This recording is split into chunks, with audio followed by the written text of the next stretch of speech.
One man's death affected me because I'm involved in mankind. So send not for whom the bell toils, it toils for thee. If the project called Uganda is going to work, then it's all going to take us to immensely get involved in the developmental process. And you are wrong to think that by training and equipping the military with tanks and massive equipments of massive destructions, forcing and helping the police with tear gas can help your people against your very own. You are wrong. If you are still thinking that Uganda needs to borrow in order to succeed, ladies and gentlemen, no matter the voltage that you create and you have developed around yourselves, even if you and your kids are the ones in charge of the security, when the masses rise up one time, it will go down in history, because it's not lost on me that so many men of great character existed right from Uganda. We see Dr. Milton Obote alongside Idi Amin in Africa. We see Muammar Gaddafi. We see Salva Kiir right in Sudan. But all that has gone to history.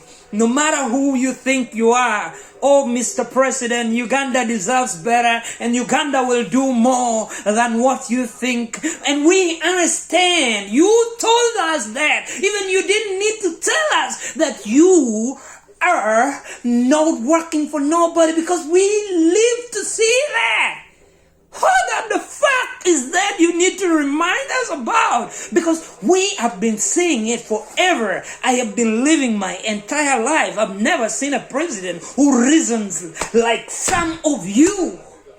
And you have the audacity to come and, tell us whatever you want to tell us, blatantly, without, sometimes I would want to say, with due respect, that you do not need to say some of those things that you are saying. And I'm telling you, no matter how many walls you build to yourself, history has proven it time without numbers, right from the fall of the French Revolution. Great emperors were there. But I'm telling you, all of them went down in history, and you're not any different. And your time is coming when it's going to blow up. I'm telling you, when the masses rise up, no matter how many or whoever is in charge of the special force or whatever you want to call them, the buttons will all not be there in their access. They will even have it, but they will fail to press it on. And I'm telling you, it is only until when you realize that you have got to do what you got to do, to not tell us bullshit of I serve only and work for the people of my family, and I don't care about nobody. You ain't gonna say that again, man. Even if you say it, well, it's in your favor. Say it, but the time is going to come one day that we will live to see that history prevailing. And I see that day that the Lord is going to prevail in Uganda. Well, ladies and gentlemen, I'm telling you, do not provoke us to boil up at this point in time, because you have done enough to our nation. However rich we are, there has been nothing that you have added, unless if it is not for the selling of our airport, or making it to mortgage or sell or loan it out or whatever you want. And of course, it's for your family. Yeah, you want to tell us that Uganda is bigger than you and I. And by the way, I care less about, wherever you call yourself. But there are great leaders. There are people like Thomas Sankara. There are people like Nelson Mandela Madiba. There were people like John Pombe Magufuli. People who deserve respect. People who deserve the love from African children. And we care less about people who blatantly say stuff without remorse. You mean know nothing. And by the way, here is a poor and humble mind that raises or has risen over the years from nothing to something. And I'm gonna tell you, it's only until when you open up your eyes that you will avoid the myopic kind of view, that you will try and see things that are going to better ourselves, not things of our meager or mere existence. But rather, Uganda is bigger than all of us. And we all have got to work for that project called Uganda to work. There was a time when there was someone called Adolf Hitler, and we had as well, Saddam Hussein, if not, Muammar Gaddafi, Colonel. By the way, whatever you've given yourself the rank, it's of no use if the people are not benefiting from the peace that you claim to have in Uganda. And by the way, it is not peace if there isn't peace at the dinner table. If we see our men suffering and working abroad and they are being humiliated, others received in coffins, if not coming back to Uganda grounded without doing nothing, and they have been used in that manner, and you have the audacity to tell us, stop, that doesn't matter, when we have no track of these people around the world where they could be trying to hustle and make their ends to meet. When I'm telling you, unanimously, Africa's greatest challenge is leadership. With due respect to them, it's leadership. Ladies and gentlemen, let us use our different cultural differences as the power of Babel, that we can use our cultural differences as the mosaic to help us unite, to see us working together. The only antidote to issues regards to corruption, poor services, poor service delivery, lack of unity because of discrimination and nepotism is unity in our diversity. That we may use our cultural differences as the power of the Tower of Babel. Our linguistic mosaic can be used as a means of not only tourism but also a way of unifying us, because one said together we stand and divided we fall. Our economy continue to punch below our weight with all the resources at our disposal. Winning an election is like winning a lottery. And by the way, we have that cutthroat competition. That's why we no longer see people like Arunda Nyakairima, just to mention but a few, that people who loved their nation so hard that they were working their fingers to the bone just to keep that nation so lovely and united.